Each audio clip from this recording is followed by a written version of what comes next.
Hello everybody. मैं नीतीश और आप देख रहे हैं आपका अपना यूट्यूब चैनल लीगल पापा। तो इसके पहले जो हम लोगों ने चैप्टर डिस्कस किया था वो चैप्टर 6 था।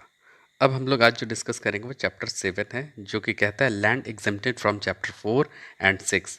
तो वैसे लैंड जिसको छूट प्राप्त है किससे, चैप्टर 4 और चैप्टर 6 से। अगर इसका वीडियो आपने नहीं देखा है तो प्लेलिस्ट में जाएं और चैप्टर 4 और चैप्टर 6 से संबंधित जो वीडियो है उसे ज़रूर देखें, तो ये चैप्टर समझने में आसानी होगी।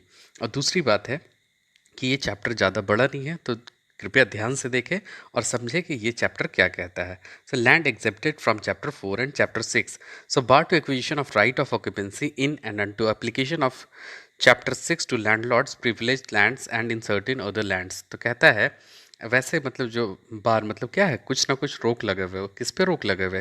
The acquisition of the right of occupancy.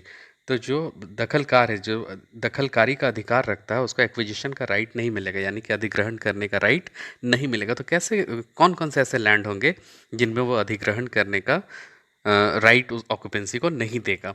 And to application of chapter 6 to landlords. तो एप्लीकेशन किसके लिए? तो चैप्टर 6 जो बात किए थे, चैप्टर 6 में लैंडलॉर्ड के लिए privilege land and certain other lands. तो वैसे लैंड जो कि विशेषाधिकार प्राप्त भूमि हो। कैसा लैंड हो? विशेषाधिकार प्राप्त भूमि हो। और कुछ और भी लैंड जिसके बारे में आगे हम लोग चर्चा करेंगे और देखेंगे कि उसका एक्विजिशन लैंडलॉर्ड को नहीं मिलता है। सो कहता है उसमें, notwithstanding anything contained in chapter 4 a right of occupancy shall not be acquired in not shall anything contained in chapter 6 और इन सेक्शन 64 टू 66 अप्लाई। तो सेक्शन 64 से 66 भी अप्लाई नहीं होगा और कुछ भी ऐसा नहीं है, यानी कि मतलब कुछ भी निहित नहीं है। किसमें? चैप्टर 4 में निहित नहीं है। Right of occupancy shall not be acquired इन।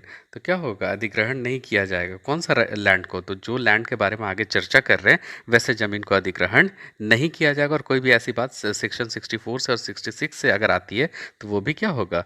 इसमें अप्लाई नहीं होगा। So not shall anything contained in chapter 6। तो चलिए, कौन कौन सी ऐसी बात है जिसके कारण जमीन का अधिग्रहण नहीं किया जाएगा, यानी लैंडलॉर्ड का उसमें कोई भी राइट नहीं रहेगा। तो कहता है landlord privilege land refer to in clause a of section 118।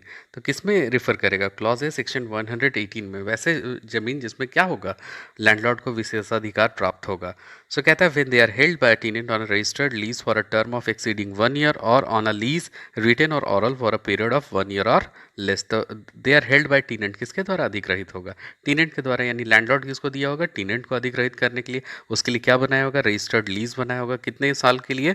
Exceeding 1 year और ऑन अ लीज। तो 1 साल पार हो गया होगा किस पे? लीज पे। वो लीज कैसा होगा? रिटेन भी हो सकता है, ओरल भी हो सकता है, और फॉर अ पीरियड 1 ईयर और लेस। तो 1 साल या 1 साल से कम भी हो सकता है। तो वैसे लैंड को भी क्या होगा? एग्जेम्प्टेड रखेगा फ्रॉम, क्या है मतलब दखलकारी उसमें नहीं हो पाएगा।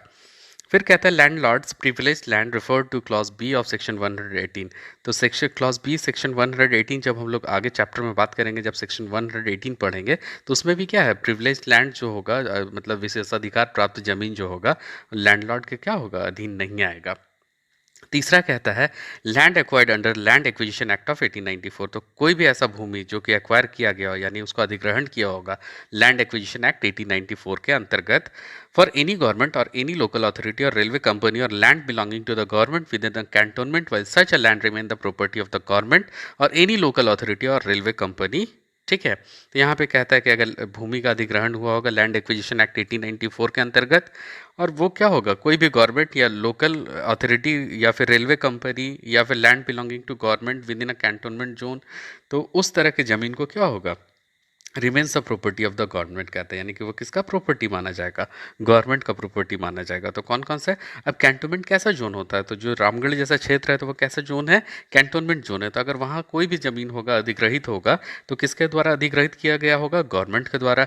कोई रेलवे की जमीन होगी, यानी कि रेल पटरी बीच रहा होगा या रेल का कहीं कुछ बन रहा होगा, तो रेल क्या करती है? अपना जमीन अधिग्रहण करती है। तो उनका भी जमीन पे कोई भी लैंडलॉर्ड का अधिकार नहीं रहेगा, और वो बिलोंगिंग किसका करेगा? वो जमीन तो गवर्नमेंट का करेगा। और of any local authority railway company. ठीक है। तो कोई भी लोकल अथॉरिटी रेलवे कंपनी का क्या होगा? अगर वैसा जमीन को, भूमि को अधिग्रहित किया होगा तो लैंडलॉर्ड क्या होगा? उसमें उस लैंड के लिए अधिग्रहण करने का क्षमता उसमें नहीं रह जाएगा। The land is accepted from the chapter 4 and chapter 6। Last कहता है land belonging to the government to any local authority और to any corporation constituted under any law for the time being in force. तो कहता है कोई भी land belonging करता है किसको, तो सरकार को, गवर्नमेंट, और एनी लोकल अथॉरिटी, कोई भी लोकल अथॉरिटी, और to any corporation constituted under any law time being in force. तो कोई भी ऐसा कॉर्पोरेशन कंस्टिट्यूट किया होगा यानी बनाया गया होगा कोई लॉ के द्वारा जो कि उस समय लागू हुआ होगा, और क्या है, for the promotion of public health of the agricultural industrial economic and general wellbeing of the people. तो यहाँ पे प्रमोशन किसके लिए कर रहा था, the public health of the agriculture. तो कोई भी अगर आम जनमानस से संबंधित अगर कोई कार्य होगा, जैसे एग्रीकल्चरल वर्क होगा, इंडस्ट्रियल वर्क होगा, इकोनॉमिकल वर्क होगा, या general wellbeing of the people के लिए कोई भी काम होगा किसी भी एरिया में, तो वैसे जमीन का अधिग्रहण का लैंडलॉर्ड से क्या होगा, एग्जेम्प्टेड होगा।